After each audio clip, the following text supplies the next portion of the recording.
Baik, saya akan melanjutkan pembahasan sebelumnya, yaitu dengan pembahasan qiyas sebagai metode istinbat hukum Islam, yang akan dibawakan oleh saya, Sofia Mutiara A'limadul Adha, dengan NIM 2004026064.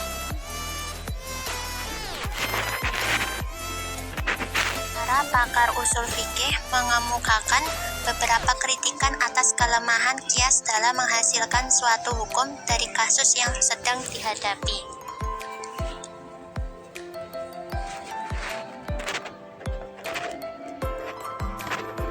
Ada beberapa kritikan terhadap qiyas, di antara lain yang pertama ada man'u al-hukmu fi al-asol.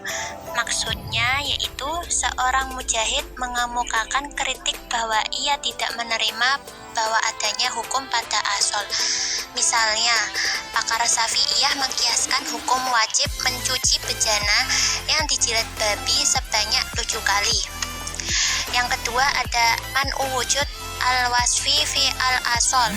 Maksudnya yaitu seorang mujahid tidak mengakui keberadaan sifat pada asal tempat mengkiaskan. Misalnya, pakar usul fikih dan sebagian pakar Malikiyah mengatakan bahwa tata urutan atau tertib dalam mencuci anggota wudhu adalah wajib dan wudhu batal karena adanya hadas. Mereka mengkiaskan adanya tertib dalam berwudhu kepada tertib amalan yang dilakukan dalam sholat, karena keduanya sama-sama ibadah. Akan tetapi pakar Hanafiyah dan sebagian pakar Malikiyah mengemukakan kritikan bahwa sifat hadas dalam al-asol yaitu sholat tidak ada, karena hadas itu sendiri menurut mereka tidak membatalkan sholat.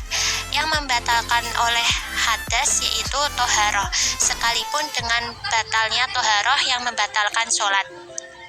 Yang ketiga ada man'u kaun al-wasfi illatan.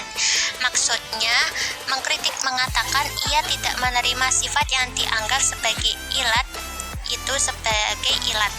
Misalnya, pakar Hanafiyah mengatakan wanita budak yang dimerdekakan oleh orang yang merdeka itu mempunyai hak pilih, sebagaimana itu berlaku bagi budak laki-laki. Yang keempat yaitu mu'arodoh fi al-asol. Maksudnya, pengkritik mengatakan bahwa penetapan hukum asol harus dengan qiyas. Misalnya, pakar usul Syafi'iyah mengkiaskan apel pada gandum dalam hal pemberlakuan riba fadl, karena keduanya mempunyai ilat yang sama, yaitu jenis makanan. Akan tetapi, pakar usul Malikiyah mengatakan bahwa jenis makanan bukanlah ilat, karena yang menjadi ilat pada gandum itu menurut mereka adalah makanan pokok, dan apel bukan sebagai makanan pokok.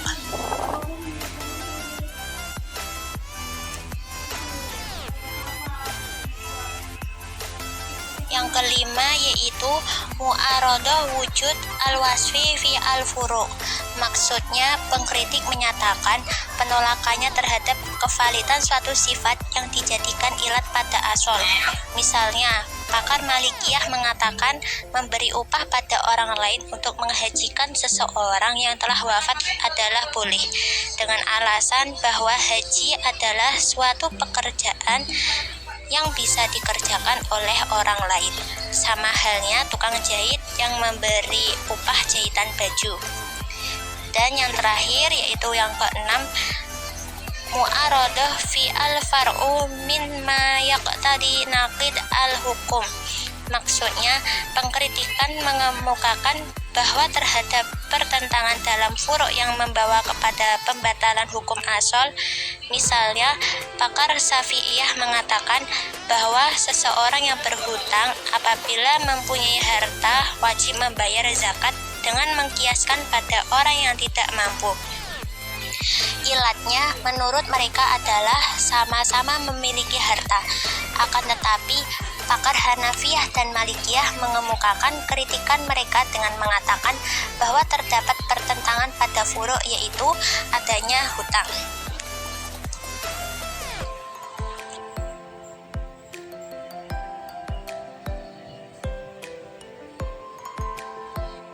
sekian dari kelompok kami. Kurang dan lebihnya mohon maaf. Wassalamualaikum warahmatullahi wabarakatuh.